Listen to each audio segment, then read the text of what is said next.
I will continue to speak if it kills you. You're not listening. You're not listening.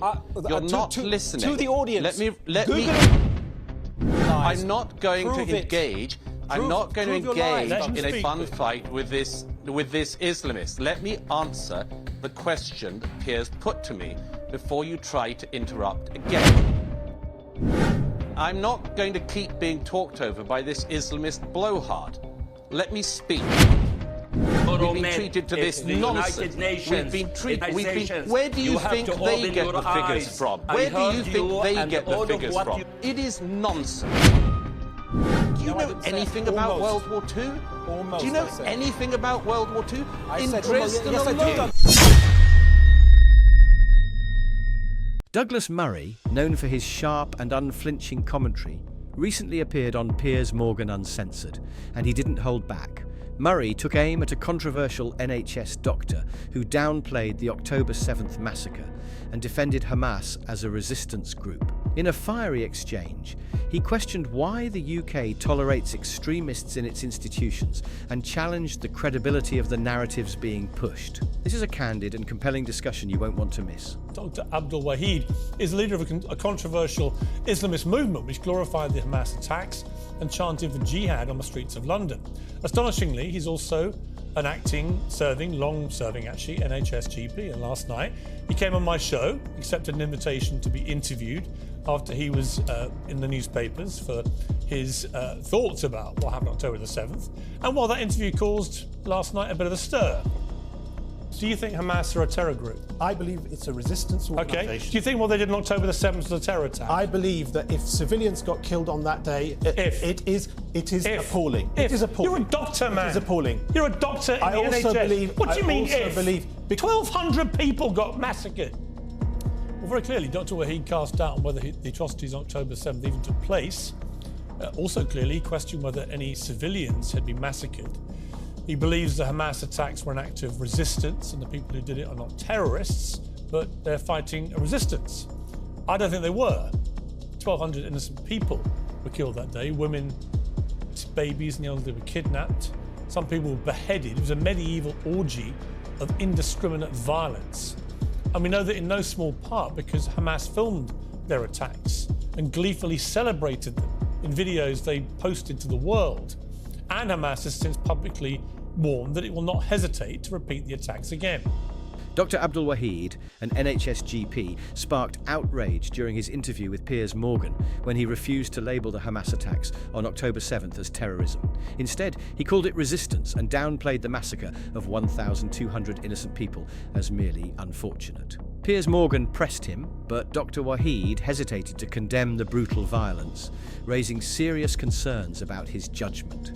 His disturbing defence of these atrocities is shocking, especially coming from someone in his position when the world has seen the horrific evidence of these crimes. Well, joining me now from Tel Aviv is Douglas Murray, the associate editor and Spectator, the co-founder of the Muslim Debate Initiative, Abdullah Al-Andalusi, and Dr. Izzeldin Abuleish, the Canadian-Palestinian medical doctor, who's joined me again in the studio. Great to see you. Thank you very much indeed for joining me. Piers Morgan introduced his panel featuring Douglas Murray. With a mix of perspectives, this discussion was set to dive deep into the complex issues at hand. Piers welcomed them warmly, setting the stage for what promised to be a heated debate on the topics that divide and unite. Bring in Douglas Murray, you're just sitting patiently here. Douglas, first of all, what was your reaction to this interview with an NHS doctor last night on this show? Well, let me first of all say that it's necessary to clear quite a lot of things up because we've heard quite a lot of hogwash in the last few minutes. Firstly, your guest last night is a member of an extremist organisation, Hizb ut-Tahrir, which is banned in many countries, including in European countries.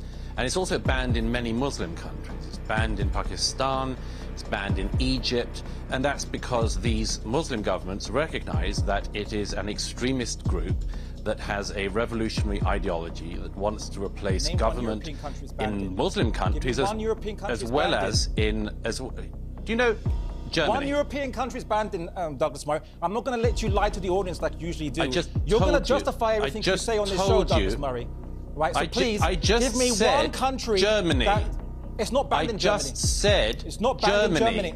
You're not listening. You're not listening. You're not listening. To the audience. Google it for yourself. You know, Hizb in Germany, really are they banned as an organisation? In a heated exchange on Piers Morgan's show, Douglas Murray reacted strongly to an NHS doctor who is a member of the extremist group Hizb. Murray pointed out that Hizb is banned in several countries, including many Muslim-majority nations like Pakistan and Egypt, due to its revolutionary and extremist ideology. However, Abdullah Al-Andalusi, co-founder of the Muslim Debate Initiative, quickly challenged Murray, accusing him of lying and demanding proof that Hizb is banned in Germany. The debate quickly escalated, with both men talking over each other, highlighting the deep divide in their views and the intensity of the topic at hand. Is this Mr. Al-Andalusi? Can I just check? Because I can't see you. It is, Is that him? Yeah. Okay. This is a guy, he's of no significance, but he's a guy who I have seen in studios for years, spouting extreme Islamist rhetoric. Many years ago, he couldn't condemn the killing of the journalists at Charlie Hebdo. Last year, he wouldn't condemn the attempted murder of Salman Rushdie. Now he can't do this. He fails every single test. But let me get on to the question. I'm not going to engage. I'm not going to engage in a fun fight with this Islamist. Let me answer the question that Piers put to me before you try to interrupt again. Only if you don't lie. Let him answer, please. First of all, let him answer, please. But all right. First of all, I'm not going to keep being talked over by this Islamist blowhard. Let me speak.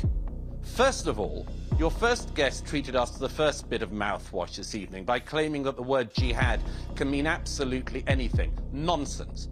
When a big bearded member of Hizb ut-Tahrir calls for jihad on the streets of London, then they are not calling for an interpersonal struggle with the nature of the divine.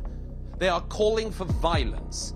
And anyone who can't recognize that should be questioned about their own motives. Secondly, we've just been treated to a monologue about casualty figures in Gaza. Where do these figures come from? I'll tell you where they come from. They come from Hamas. It's quite remarkable to me that 2 months after the October the 7th massacre, the Israelis still don't know the precise number of people murdered on October the 7th. There's a reason for that, because it takes time to work out massacres of that scale. One of the striking, you know, I just don't know if either of your guests are going to allow me a word in. Because you are lying, and even the numbers from Israel, from the IDF, which are not accredited. No, you will. These are your numbers. It's really interesting hearing somebody who presents themselves as a moderate being a spokesperson for Hamas. So let me continue. They are Hamas figures. They are all provided by the ministries of Hamas, which is a prescribed terrorist organization. If you want to reel off Hamas figures, then be my guest. But you are not able to mislead the viewers of Piers' show by quoting Hamas figures at his viewers as if they are holy writ. I am not quoting. Third, it's the Euromed. We've been treated to this the nonsense. United Nations. We've been treated. It's the international community organizations. Where do you think they get the figures from? Where do you think they get the figures from? Thirdly, I will continue to speak if it kills you. Thirdly, World War II. It is nonsense that what has been happening in Gaza has, as you said in this endless list of fallacies, that there has been more bombing in Gaza, more deaths and destruction in Gaza than during World War II. Do you know anything about World War II? Almost, do you know anything about World War II?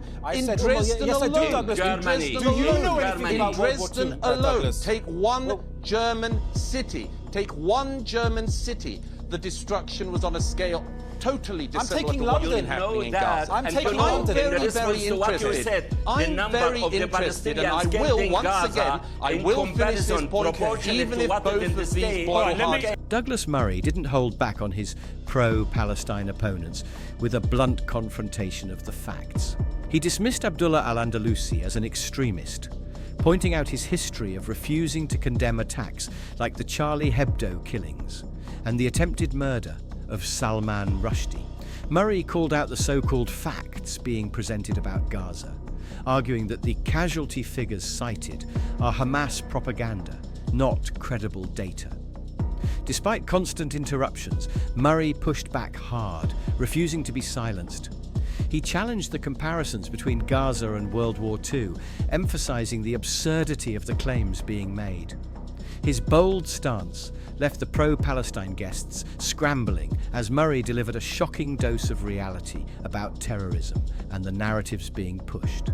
Why do so few Muslims speak out against extremism, despite it being the act of a tiny minority? I believe this silence can be seen as complicity or fear of challenging deeply ingrained issues within the community. It's time to demand louder, unequivocal condemnation from within, as true progress against extremism requires confronting uncomfortable truths and holding all members accountable for fostering a culture of peace and denouncing violence. Right, Douglas, final question before I go back to the two in the studio here. And it's specifically about the doctor that was on last night, whether he should be allowed to continue practicing as a GP when he identifies Hamas as a resistance group, wouldn't say that it committed an act of terror, said he didn't even believe that there had been a massacre, and was also quite blatantly homophobic, amongst other things. Well, he didn't actually. Douglas... But not Douglas. Let me ask Douglas. said if. No, please. Let me ask Douglas. The medical association. I'm asking the Douglas. medical association. I will come both to. The medical association is the one who is assigned to. Fine. I'm asking Douglas what his view is. Douglas. What's Douglas' He's not a medical doctor. I'm asking Douglas's opinion. Douglas. Well, you don't seem to be much of an impartial observer of this, I have to say myself. I thought slightly highly of you before you started ranting as much as Mr. Al-Andalusi this evening. I'll tell you what I thought of it, Piers. I think our country has had enough of people like your guest last night. It's not just that he's in the NHS. Why is he in Britain? Why do we allow people in Britain to try to overthrow the state, who praise terrorism, members of extremist organizations? What has Britain got from this guy exactly? What benefit have we got from him? I mean, I wouldn't want to be an NHS patient going to him. I don't know if any Jews would particularly want to in Britain. I don't know if very many innocent people would want to go to this doctor. But my question is not just should he be able to practice. I want to know why our country of Britain has been such a soft touch for decades that we have Hamas leaders, terrorist spokespeople, Islamist sympathizers like your guest, Mr. Al-Andalusi, and now NHS doctors who are members of groups like Hizb ut-Tahrir that stand on the streets of London, call for jihad, call for Muslim armies to arise. I don't think our country benefits anything from these people. I think people like that should leave. We have no need of them. Douglas Murray, thank you very much indeed for joining me. I appreciate it. Murray made it clear that he believes the country gains nothing from individuals like this doctor, calling for stronger measures against those who sympathise with or support extremist ideologies. His bold stance left no doubt about his view that the UK has been far too lenient for too long. As Douglas Murray delivered his closing remarks, he left viewers with a stark message about the dangers of tolerating extremist ideologies within the UK.